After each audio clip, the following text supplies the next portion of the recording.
고린도전서 1장 두 번째 시간입니다. 인용한 본문은 한글 킹제임스 성경입니다. 17절부터 보도록 하겠습니다. 말의 지혜로 아니함은 그리스도의 십자가가 헛되지 않게 하려 함이라. 어려운 신학 용어를 쓰거나 세상 철학자들의 어려운 말을 사용하면서 하는 설교는 말의 지혜로 하는 설교입니다. 그런 설교는 그리스도의 십자가를 헛되게 할 뿐입니다. 그리스도의 십자가를 헛되게 하려면 말의 지혜로 설교하면 됩니다. 또 한편으로 하나님의 말씀을 헛되게 하는 방법은 마가복음 7장 13절에 나와 있습니다. 너희는 너희가 전수한 너희의 전통으로 하나님의 말씀을 폐기하느니라. 또 이와 같은 많은 일을 자행하고 있도다. 설교자로 부르심을 받은 사람은 이 점을 진지하게 생각해야 합니다. 말씀을 선포하고 복음을 전한다면서 그리스도의 십자가를 헛되게 만들고 하나님의 말씀을 폐기하는 것은 결코 설교가 아닙니다. 학자들이 수립해 놓은 학문적 전통을 따라가다 보면은 하나님의 말씀이 헛되게 됩니다. 그리고 회중들에게 말씀으로 영적 영향을 끼칠 수 없게 됩니다. 말의 지혜로 설교하면은 회중들은 설교자가 십자가에 처형된 삶이 아니라 세상과 친하게 살고 있다는 것을 금방 알게 됩니다. 그러면은 그리스도의 십자가는 헛된 것이 됩니다. 반짝반짝 닦아놓은 사과처럼 말을 매끄럽게 구사하고 무슨 역학적 개념이니 이런 어쩌고 저쩌고 논리학적으로 따져보니 이러쿵저러쿵 대인관계에서 상호대화의 중요성이 어쩌고 저쩌고 이런 식으로 한번 해보십시오. 회중들은 그 설교자가 자신을 십자가에 못 박지 못했다는 것을 금방 눈치챕니다. 자신을 십자가에 못 박아버린 사람이라면 세상에서 완전히 벗어난 사람입니다. 그런 구질구질한 언변이나 말장난을 가지고 설교하지는 않습니다. 18절입니다. 십자가를 전파하는 것이 멸망하는 자들에게는 어리석은 것이지만 구원을 받은 우리에게는 하나님의 능력이라. 이 말씀은 외울 수 있으면 꼭 외워두어야 할 위대한 구절입니다. 하나님의 능력은 반드시 성령님에게만 있는 것이 아닙니다. 하나님의 능력은 십자가를 전파하는 데에도 있습니다. 여러분이 십자가에 처형되신 그리스도를 전파하는 자리에 서 있고 여러분이 자신을 십자가에 못 박아버린 삶을 살고 있다면 그것이 바로 하나님의 능력입니다. 내가 그리스도의 복음을 부끄러워하지 아니하노니 이는 이 복음이 믿는 모든 사람을 구원에 이르게 하는 하나님의 능력이 됨이라. 이렇게 바울은 말합니다. 19절입니다. 기록되기를 내가 지혜 있는 자들의 지혜를 멸하고 총명한 자들의 명철을 없애리라 하였느니라. 이사야에서의 말씀을 인용하고 있습니다. 그러므로 보라, 내가 이 백성 가운데서 놀라운 일을 추진하리니 놀라운 일과 이적이라. 그들의 현자들의 지혜가 없어지고 그들의 총명한 자들의 명철이 숨겨지리라. 이사야서 29장입니다. 예수 그리스도께서도 이렇게 말씀하셨습니다. 오 하늘과 땅의 주이신 아버지여, 이런 일들을 지혜롭고 슬기로운 자들에게는 숨기시고 어린 아기들에게 나타내심을 감사하나이다. 지혜 있는 자가 어디 있느냐? 이렇게 바울은 도전을 하고 있습니다. 학자가 어디 있느냐? 성경을 왜곡하는 현대 신학자들과 성경을 고쳐서 쓰는 성경 변개자들, 목사들은 이 물음에 답해야 합니다. 이 세상의 변론가가 어디 있느냐? 이 말씀이 그 당시의 그리스 철학자들만을 언급하는 것으로 보입니까? 바울은 지금 헛된 논쟁을 일삼는 현대의 논쟁자들과 철학자들과 목사들과 신학자들에게도 이 도전의 말씀을 주고 있습니다. 20절 하나님께서 이 세상의 지혜를 어리석게 만드신 것이 아니냐. 예수 그리스도의 십자가는 세상의 모든 것을 엉망진창으로 만들어 놓았습니다. 이 세상에서 자신들이 머리가 좋고 똑똑하다고 생각하는 사람들은 그리스도의 십자가 앞에서 맥을 못 추고 고개를 떨궈야 합니다. 하나님께서 이 세상의 지혜를 어리석게 만드신 것이 아니냐. 하나님께서 이렇게 만들어 놓으신 이유가 무엇일까요? 이 세상은 어리석은 자들로 가득 차 있습니다. 고대 문명과 UFO에 관한 책을 보면은 책 한 권 전체에 걸쳐서 모든 것이 지금 바다 밑에서 꿈틀거리고 있다고 주장하는 것으로 일관되어 있는 책입니다. 흥미진진하긴 합니다.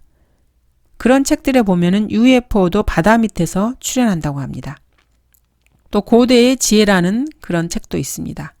그런 책에는 온통 고대인들이 뭘 어째서 그렇게 했고 현대인들도 모르는 뭔가를 어떻게 알았으며 그 비밀이 어디에 있는지 이런 등등의 이야기를 다루고 있습니다. 성경을 하나님의 말씀으로 믿는 그리스도인들이라면 그런 책을 읽고 나서 이렇게 질문하게 됩니다. 그래서 어쨌다는 거지? 있는지에 없는지에 다 짜놔서 책을 썼는데 그래봤자 죽어버린 시대에 죽어버린 것들, 모두 땅속에 묻힌 것들 뿐입니다. 그들은 그런 책을 쓰고서 자신들이 대단한 뭔가를 알고 있다고 생각합니다. 자신들의 지식이 얼마나 훌륭한지 열심히 글을 써내려갑니다. 그러나 그리스도인들은 그런 것들에는 별 관심이 없습니다. 땅속에 묻혀버린 죽은 것들을 들춰내서 뭘 어쩌겠다는 겁니까? 그런 것들은 생명과는 아무런 상관도 없는 죽은 이야기들 뿐입니다. 진실로 사람마다 헛된 그림자같이 걸어다니며 진실로 그들이 헛되이 분주하니 재물을 쌓으나 누가 그것을 가질지 알지 못하나이다. 현명한 사람이 어찌 헛된 지식을 발설하겠으며 어찌 무익한 이야기와 선을 행할 수 없는 말로 따져보겠느냐. 성경은 이렇게 책망하십니다. 하나님께서 이 세상의 지혜를 어리석게 만드신 까닭은 그분 앞에서 이 세상의 지혜가 어리석기 때문입니다. 이사야서 40장 17절에서는 이렇게 말씀하십니다. 그분 앞에 모든 민족들은 아무것도 아닌 것 같고 그 민족들이 그에게는 없는 것보다도 못하게 여겨지며 헛것으로 여겨지느니라. 21절입니다. 하나님의 지혜에 있어서는 세상이 그 지혜로 하나님을 알지 못하였기에 하나님께서 복음 전파의 어리석음으로 믿는 자들을 구원하시기를 기뻐하셨느니라. 밑줄을 그어두어야 할 구절입니다. 꼭 기억해야 할 위대한 구절입니다. 세상 사람들이 하나님을 무슨 방법으로 알려고 하는지 아십니까? 교육을 통해서 알려고 합니다. 세상의 지혜로 하나님을 알려는 것입니다. 세상 사람들은 자신들의 지혜로 하나님을 알려고 합니다. 그러나 언제나 그 곁을 비켜 지나갈 뿐입니다. 세상의 지혜로는 결코 하나님을 알지 못합니다. 성경이 그렇게 말씀하십니다. 그리스 철학자들은 진리를 연구한다고 생각했지만 진리를 피해갈 수 있는 길만 닦아 놓았습니다. 철학자들이 한 일은 그것뿐입니다. 하나님을 알려면 하나님의 말씀을 통하는 길밖에 다른 방법이 없습니다. 하나님을 알려면 말씀을 공부해야 합니다. 하나님께서 복음 전파의 어리석음으로 믿는 자들을 구원하시기를 기뻐하셨느니라. 하나님께서 복음 전파의 어리석음으로 기뻐하셨다고 말씀하십니다. 복음 전파는 하나님의 말씀을 전파하는 것입니다. 어리석은 자의 음성도 말이 많음으로 알려지느니라. 성경은 이렇게 말씀하십니다. 복음은 말이 많음으로 알려집니다. 입을 다물고 있으면 복음은 전파되지 못합니다. 그래서 그리스도인들은 말이 많은 사람들입니다. 그들의 입에서는 복음의 소리가 떠나지 않습니다. 바울은 복음을 전하는 사람들이 그리스도를 위하여 어리석은 자들이라고 말합니다. 길 모퉁이에 서서 지나가는 사람들을 향해 복음을 전하는 사람들만큼 바보처럼 보이는 사람들도 없을 것입니다. 그러나 하나님을 기쁘시게 하려면 이런 식으로 하는 것 외에 다른 방법이 없습니다. 여러분이 거리 설교를 통해서 몇 사람이나 구원으로 인도했느냐, 이런 것은 중요하지 않습니다. 아무리 바보처럼 보이더라도 그런 것은 중요하지 않습니다. 그 일이 하나님을 기쁘시게 하는 일이라면은 그것이 중요합니다. 이렇게 바보처럼 보이는 이런 그리스도인들에게 하나님께서 내려주시는 그 큰 복이 정말로 중요합니다. 하나님께서 복음 전파의 어리석음으로 믿는 자들을 구원하시기를 기뻐하셨느니라. 복음 전파가 겉으로는 비록 어리석게 보이지만 이 복음 전파를 통해서 구원받는 자들이 생기면은 하나님께서 그것을 기뻐하신다는 뜻이 아닙니다. 믿고 구원받는데 복음 전파의 어리석음을 사용하신다는 것입니다. 그 자체를 하나님께서 기뻐하신다는 뜻입니다.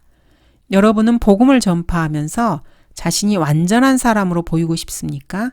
당당하고 슈퍼맨처럼 초인적 인간으로 보이고 싶으십니까? 그렇다면 차라리 죽은 유대인들을 신뢰하고 따라가는 것이 더 나을 것입니다. 이거야말로 정말 바보짓이 아닙니까? 하나님께서 복음 전파의 어리석음으로 믿는 자들을 구원하시기를 기뻐하셨느니라. 이 말씀이야말로 성경 전체를 통해서 하나님께서 바울의 입을 통해서 말씀하신 가장 위대한 하나님의 유머입니다. 한번 생각해 보십시오. 바울만큼 현명한 사람이 또 어디 있겠습니까? IQ가 170이라는 아인슈타인이 바울만큼 현명하겠습니까?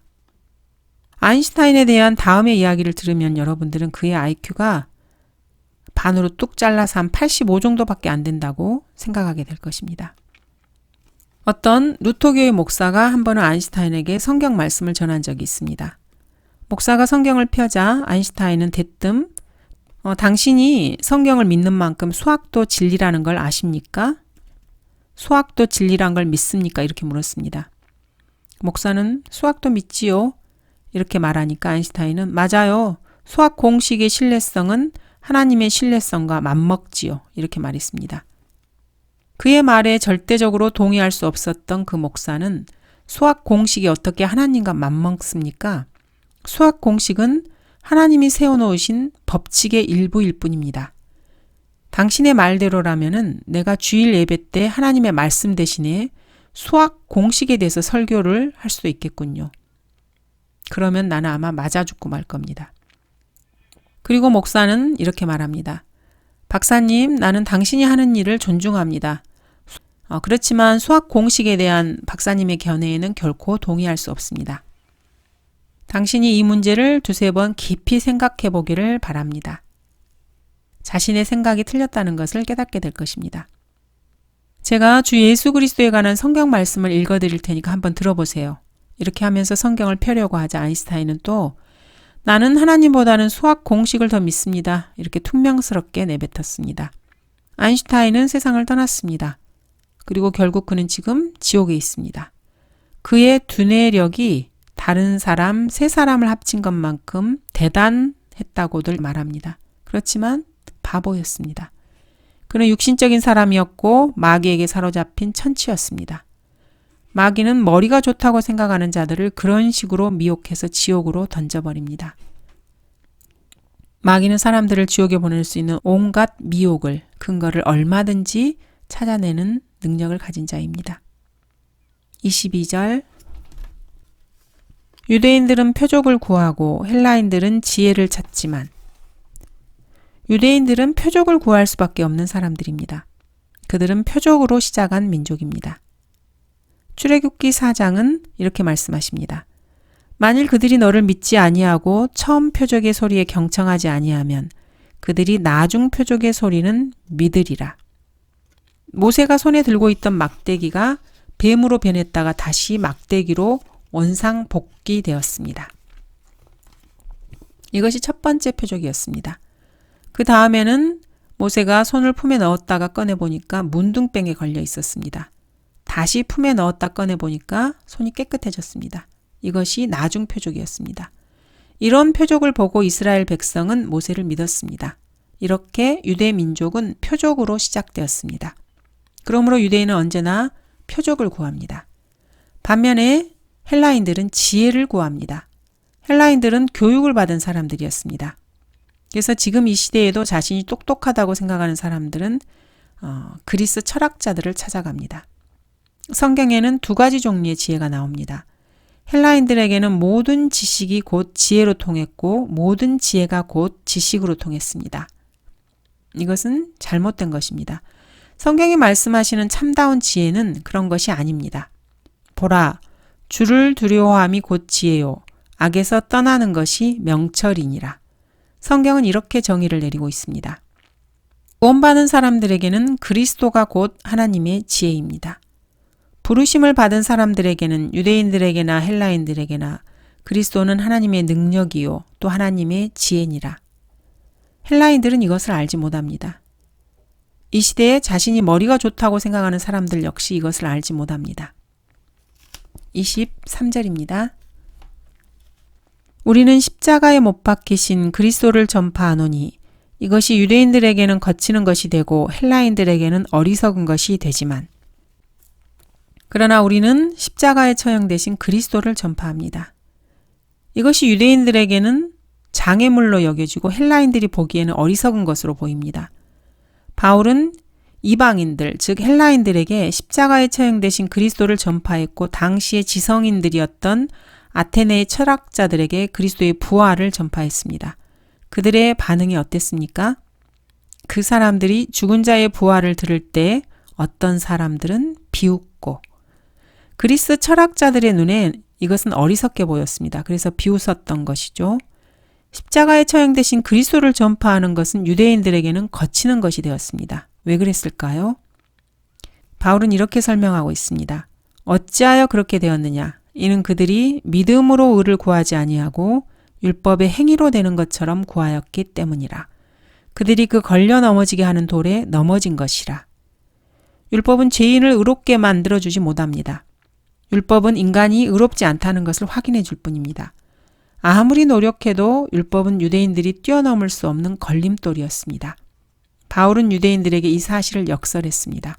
의롭지 못한 죄인을 의롭게 할 수 있는 유일한 길은 주 예수 그리스도를 믿는 것밖에 없다는 사실을 깨우쳐 주었습니다. 어리석은 유대인들은 이러한 가르침을 장애물로 여겼습니다. 24절입니다.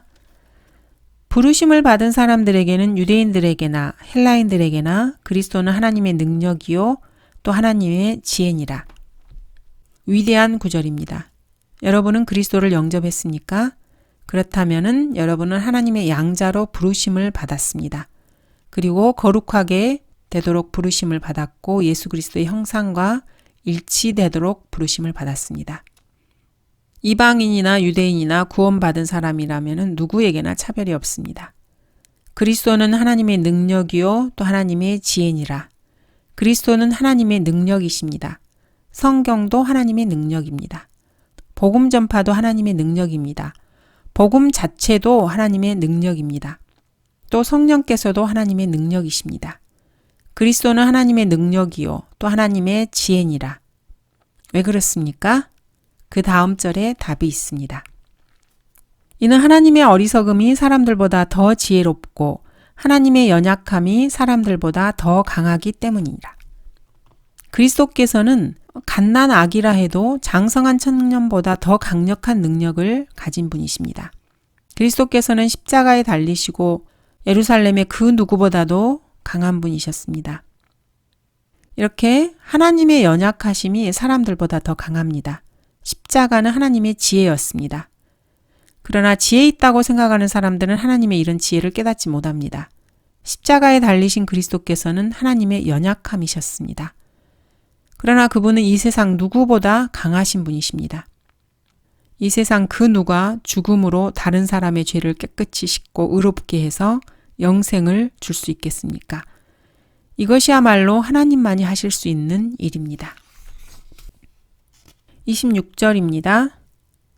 형제들아 너희의 부르심을 보라. 바울은 지금 구원받은 사람들을 향해서 말하고 있습니다. 구원받은 사람은 무언가 하도록 부르심을 받았습니다. 부르심을 받은 자들은 육신을 따라 지혜로운 자가 많지 않고 권력 있는 자도 많지 않으며 좋은 가문에서 태어난 자도 많지 아니하니라. 여러분 주변의 형제들이나 여러분이 다니는 교회의 형제들을 둘러보시기 바랍니다. 아무리 살펴보아도 육신을 따라서 지혜로운 자가 그렇게 많지 않을 것입니다. 박사학위를 가진 사람도 별로 많지 않을 것입니다. 또는 권력 있는 자나 좋은 가문에서 태어난 자도 별로 없을 것입니다. 아주 뛰어난 사람도 있겠지만은 얼마 되지 않을 것입니다. 정치인도 많지 않을 것이고 귀족 출신도 없을 것입니다. 왕들도 없을 것이고 대통령도 없을 것입니다. 도지사나 왕자들도 없을 것입니다. 전체 그리스도인들을 보면 있어봐야 기껏 한두 명일 것입니다. 우리는 오히려 이것을 하나님께 감사해야 합니다. 하나님께서는 어리석은 사람들을 주로 택하십니다. 왜 그렇습니까? 그 다음 구절을 보겠습니다. 그러나 하나님께서 세상의 어리석은 것들을 선택하심은 지혜로운 자들로 부끄럽게 하시려는 것이요. 하나님께서 세상의 약한 것들을 선택하심은 강한 것들로 부끄럽게 하시려는 것이라. 하나님께서는 어리석은 사람들을 앞세워서 이 세상의 지혜 있는 자들을 부끄럽게 하십니다. 여러분은 어리석은 사람입니까? 그렇다면 하나님께서 여러분을 부르신 것은 지혜 있는 자들을 부끄럽게 하라고 하신 것입니다. 여러분 그리스도인들은 연약한 사람들입니까? 그렇다면 여러분을 통해서 권력 있는 사람들을 부끄럽게 하도록 만들기 위해서 부르심을 받은 것입니다. 하나님께서는 세상에 천한 것들을 택하십니다. 그래서 여러분과 제가 기회를 얻은 것입니다. 하나님께서는 천한 것들을 택하십니다. 그래서 우리는 새로 태어날 수가 있습니다. 하나님께서는 멸시받는 사람들을 부르십니다. 러크만 목사님도 그렇게 부르심을 받았고 저도 그렇게 부르심을 받았습니다. 이렇게 부름받은 러크만 목사님의 임무가 무엇인지 아십니까? 목사님의 임무는 헝클어진 매듭을 풀어놓는 일이었습니다. 목사님께서는 사실 목회 사역에 대해서는 그렇게 관심이 없으셨습니다. 하나님께서 러크만 목사님을 목회만을 위해서 부르신 것은 아니라고 생각합니다.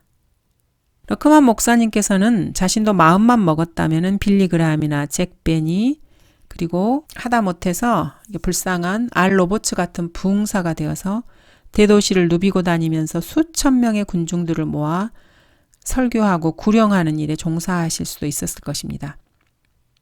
그러나 러크만 목사님께서는 그리스도인들을 가르치시는 교육에 매진하셨습니다. 성경을 고치는 병계자들에게 주먹을 날리셨고 하나님의 말씀을 제대로 이해하지 못하는 멍청이들을 쫓아다니면서 이 얼간이야, 이 속알말이 없는 멍텅구리야 이렇게 소리질러대는 일을 하셨습니다.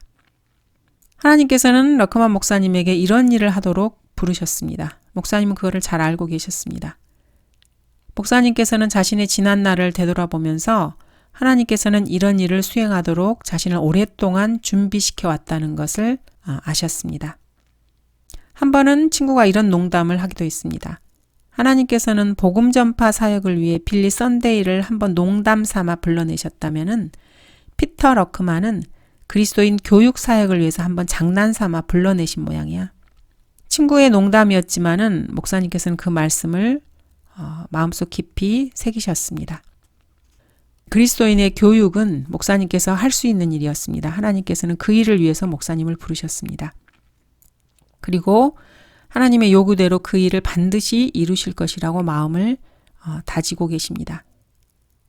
여러분도 여러분이 할 수 있는 일을 해야 됩니다. 하나님께서 여러분에게 원하시는 바를 해야 합니다. 성경을 배운 모든 사람들이 모두가 똑같은 일을 할 수는 없습니다. 러크만 목사님에게 맡겨진 일이 있고 저에게 맡겨진 일이 있으며 여러분 각자에게 맡겨진 일이 있습니다. 목사님의 배경을 살펴보면은 모두가 하나님께서 의도적으로 목사님에게 그러한 사명을 감당하도록 하나하나 준비시키신 것을 알 수 있습니다. 목사님께서는 다른 사람들의 질문에 대해서 대답해 주는 일을 4년 동안 하셨습니다. 그리고 하나님께서 자신에게 히브리어와 헬라어를 배우도록 원하셨다는 것을 대학에서 10년 동안 공부하시면서 아셨습니다. 그 외에도 러크만 목사님께서 겪으셨던 모든 일을 하나하나 이렇게 되짚어 보면은 하나님의 의도가 담겨 있다는 것을 아셨습니다. 목사님께서는 원치 않으셨어도 하나님께서는 목사님을 이리저리 끌고 다니시면서 이 목적을 위해서 준비시키셨습니다. 여러분도 마찬가지입니다. 여러분의 삶을 한번 주의 깊게 살펴보시기 바랍니다. 여러분의 오늘이 있기까지는 반드시 하나님께서 여러분에게 의도하신 그 무엇인가가 있었음을 알게 될 것입니다. 여러분은 어떤 경험을 하기도 했고 어떤 훈련을 받기도 했으며 어떤 준비를 해왔습니다. 그 어느 것 하나 헛된 낭비가 아닙니다. 사람은 인생을 헛되이 낭비할 수도 있지만 하나님께서는 절대로 낭비하지 않으십니다. 28절입니다. 하나님께서 세상의 천한 것들과 멸시받는 것들을 선택하신 것은 없는 것들로 있는 것들을 쓸모없게 만들려 하심이라. 하나님께서는 왜 있는 것들을 쓸모없게 만들려고 하시는 걸까요? 하나님의 영광스러운 면전에 설 수 있는 육체는 결코 없기 때문입니다. 그래서 아무 육체라도 그분의 면전에서 자랑하지 못하게 됩니다. 아무리 자기가 헤비급 챔피언이고 전쟁에서 승리를 거둔 사성 장군이라고 해도 하나님 앞에서는 의시될 수 없습니다. 자기가 무슨 인류대학을 나왔고 박사학위를 땄고 다른 사람보다 재산이 많다고 목에 힘을 줄 수가 없습니다. 하나님의 영광스러운 면전에서는 이런 것들이 모두가 다 쓸모없는 것들입니다. 아무도 하나님께서 고개를 들라고 말씀하지 않으면 고개를 들 수가 없습니다. 은사주의자들이 성령 집회를 한다고 사람들을 끌어모아 놓고 돈벌이나 하는 자들이 거금을 들여서 호화주택이나 이렇게 구매하는 것을 보면 참으로 한심합니다. 그런 자들이 주님께 아무리 기도를 드려도 주님께서는 그들의 기도에 응답하시지 않습니다. 그런 자들은 하나님의 구원 사역을 가로막는 자들입니다. 참으로 충격적인 일입니다. 어느 날 목사님께서는 병상에서 죽어가고 있는 한 소녀에게서 전화를 받았습니다. 그 소녀는 힘이 완전히 빠져나가서 겨우 들릴까 말까한 모기만한 소리로 간신히 더듬더듬 말했습니다. 목사님, 저 지금 죽어가고 있어요. 의사는 가망이 없대요. 제가 지금 아무것도 먹지 못해요. 목사님, 저는 죽기 싫어요. 기도하고 싶어요. 어떻게 기도하는지 모르겠어요. 목사님, 저를 도와주세요. 이 소녀가 전화를 건 동네가 어딘지 아십니까? 그 도시에는 작년 한 해 동안 우리 교회가 주일학교에서 2,000명을 가르쳤고 1,200명을 구령했다. 이렇게 큰 소리를 탕탕탕 치는 교회가 버젓이 자리 잡고 있는 그런 도시였습니다. 이렇게 떠버리는 자들은 모두 하나님의 영광스러운 면전 앞에서 얼씬도 못할 것입니다. 정말 그런 자들은 입이나 좀 다물었으면 좋겠습니다. 30절 그러나 너희는 그분께로부터 나서 그리스도 예수 안에 있고 주께서는 하나님께로부터 나셔서 우리에게 지혜와 의와 거룩함과 구속이 되셨으니. 하나님의 부르심이라는 것을 한번 분석해 보도록 하겠습니다. 주 예수 그리스도의 복음은 누구에게나 전해지고 있습니다. 주님께서는 여러분을 부르십니다. 그 부르심에 응해서 여러분들이 그분을 영접하면은 여러분은 그분의 부르심을 받은 것입니다. 그분을 영접하지 않고 그분의 부르심을 손에 넣을 수가 없습니다. 여러분이 예수 그리스도를 영접하면은 여러분의 죄가 씻겨지고 성령님께서 들어오셔서 하나님의 심판을 피할 수 있는 자격을 보장해 주십니다. 예수 그리스도를 영접하면은 구약에서 일어나지 않았던 그런 일이 여러분에게 일어나게 됩니다. 예수 그리스도를 영접하면은 하나님의 자녀로 입양되도록 부르심을 받고 그리스도의 형상과 일치되도록 부르심을 받고 하나님의 아들로 부르심을 받습니다. 또 하나님의 가족의 한 구성원으로 부르심을 받게 됩니다. 그런데 이러한 부르심은 여러분의 행위와는 전혀 상관이 없습니다. 하나님의 거룩하신 부르심입니다. 그리스도를 영접하는 순간 이 모든 일들이 일어납니다. 여러분은 그리스도께로부터 나서 그리스도 예수 안에 있습니다. 그런 위치에 서게 되면은 주님께서는 여러분에게 지혜와 의와 거룩함과 구속 이 네 가지를 주십니다. 이게 무슨 말입니까? 여러분이 어리석은 자가 돼야 한다는 말입니다. 그래야 그분의 지혜가 필요하게 됩니다. 여러분이 악한 죄인이 되어야 한다는 뜻입니다. 그래야 그분의 의가 필요합니다. 여러분이 더러운 상태라는 뜻입니다. 그래야 그분의 거룩함이 필요하게 됩니다. 여러분이 잃어버린 자가 되어야 한다는 말입니다. 그래야 그분의 구속을 필요로 하는 사람이 되기 때문입니다. 즉 그리스도인으로 거듭난 사람들은 어리석고 악하고 더럽고 버려진 자들입니다. 우리의 힘으로는 그 어느 것도 도저히 어쩔 수 없는 처지에 있는 사람들입니다. 그러나 예수 그리스도께서 우리를 위해 이 모든 것들이 되어주십니다. 여러분도 구원받고 그리스도인이 되었습니까? 그렇다면 이제부터 주 예수 그리스도, 바로 그분이 여러분의 지혜가 되어주시고 의가 되어주시고 그리고 여러분의 거룩함과 여러분의 구속이 되어주십니다. 이것 중 그 어느 것도 여러분의 행위로 그렇게 된 것은 없습니다. 의롭게 되심에 대해서 성경은 이렇게 말씀하십니다. 예수께서는 우리의 범죄함을 인하여 들어지셨고 우리의 의롭게 하심을 위하여 다시 일으켜지셨느니라. 하나님께서 죄를 알지도 못하는 그를 우리를 위하여 죄로 삼으신 것은 우리로 하여금 그 안에서 하나님의 의가 되게 하려 하심이라. 주님께서는 또한 그리스도인들을 거룩하게 하심에 대해서 이렇게 말씀하십니다. 또 그들을 위하여 나는 나 자신을 거룩하게 하오니 이는 그들도 진리를 통해 거룩하게 되기 위함입니다. 그리스도인들은 주님을 통해서 구속을 받습니다. 그 사랑하시는 이 안에서 우리가 그의 은혜의 풍성함을 따라 그의 보혈을 통하여 구속, 즉 죄들의 용서함을 받았느니라. 죄들의 용서함, 이것이 바로 구속입니다. 구속은 우리의 행위에 의해서가 아니라 그의 보혈을 통해서입니다. 31절입니다. 기록된 바와 같이 자랑하는 자는 주를 자랑할지니라. 우리가 자랑할 수 있는 것은 오직 예수 그리스도뿐입니다. 예수 그리스도는 우리를 위해서 지혜와 의와 거룩함과 구속이 되셨습니다. 우리는 그분을 통해서 그러한 것들을 얻습니다. 그러므로 우리가 외칠 수 있는 것은 다만 주 예수 그리스도뿐입니다. 주가 이같이 말하노니 현명한 자는 자기 지혜를 자랑하지 말며 용사는 자기 힘을 자랑하지 말고 부자는 자기의 부를 자랑하지 말라. 그러나 자랑하는 자는 이것으로 자랑할지니 그가 깨달아 나를 알아서 내가 이 땅에서 자애와 공의와 의를 행사하는 주임을 아는 것이라. 이는 내가 이 일들을 기뻐함이라 주가 말하노라. 바울이 지금 기록된 바와 같이 라고 말하고 있는 것은 바로 방금 읽은 에레미야 9장 23장 24절 말씀을 인용하고 있는 것입니다. 감사합니다.